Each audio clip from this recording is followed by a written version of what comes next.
During the speech, teacher Lily Eskelsen Garcia, again, president of the National Education Association, was talking about having sat next to a gentleman on the plane who was a business person.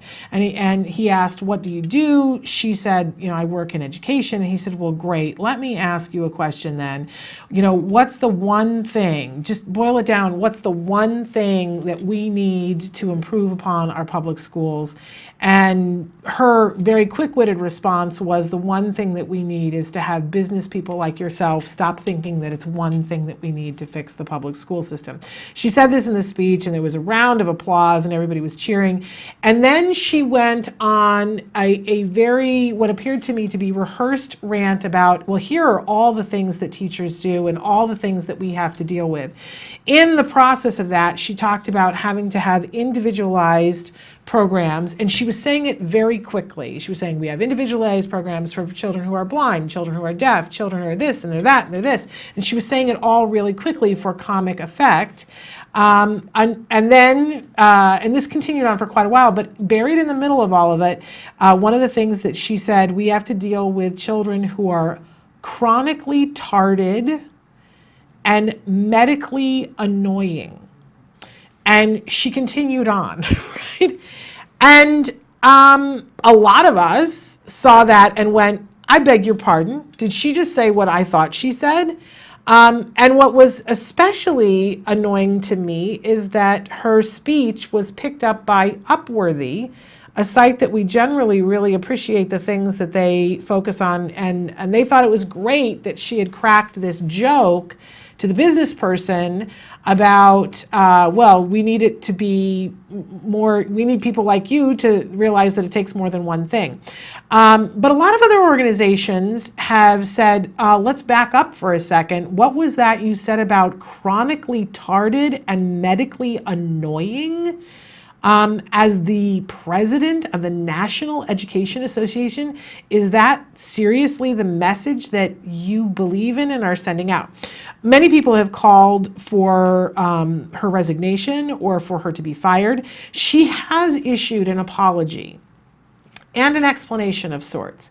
She claims that in that lengthy rant where she was supposed to say all those things and say them very quickly for comic effect, that instead she was supposed to say chronically tardy, which is vastly different than chronically tarded. And she's apologized for that and said that I misspoke. I was speaking so quickly, I was supposed to say tardy. Now, as a former teacher, I'm going to buy that. I looked up the word tarded, and it's slang. So I don't honestly believe that that's what she meant to say there, right? So, and she asked for forgiveness. I'm certainly going to give her a pass there and say that was a word mistake. Wish you hadn't said it. Thank you for your apology. I'm still stuck on the medically annoying. And she has apologized for that as well and said that was inappropriate. That was, but there's no excuse for that, right? There's no, well, that wasn't what I meant to say.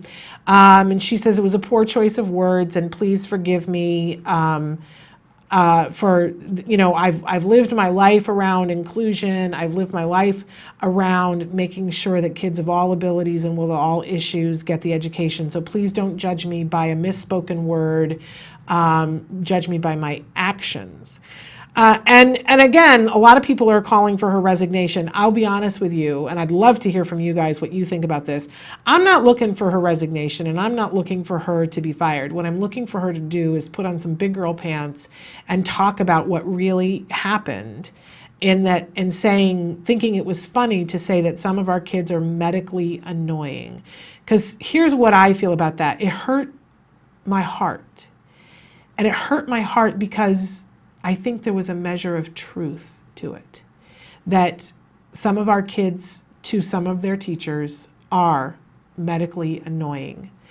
And that bruises me, as I'm sure it bruises all of you, to think of our kids going through what they do when they're faced with medical things, and that a teacher would find that annoying. Let's be honest, it's probably uncomfortable for the teacher. I know that when I go in and talk about, well, my son is allergic to X, Y, and Z, so we're going to need to know before you do X, Y, and Z and make plans for it. I know that that's a little like, okay, that's going to be harder for me to do. But let's be honest about it. It's inconvenient for the teacher, which is probably, truthfully, annoying.